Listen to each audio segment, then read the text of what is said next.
আন্তর্জাতিক মঞ্চে যে ভারতের গুরুত্ব দিন দিন বাড়ছে সেটা কিন্তু বলাই যায়।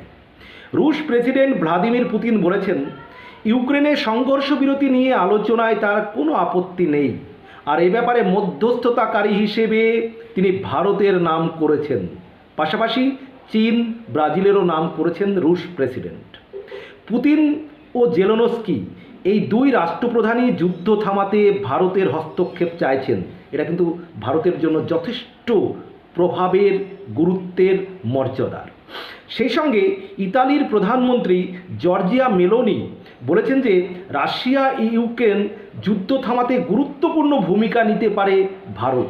এখন দেখা যাক 2 বছর ধরে রাশিয়া এবং ইউক্রেন যে যুদ্ধ চলছে, ভারত মধ্যস্থতাকারীর ভূমিকা পালন করে সেই যুদ্ধ থামাতে পারে কিনা, শান্তি আনতে পারে কিনা। কিন্তু ভারতের যে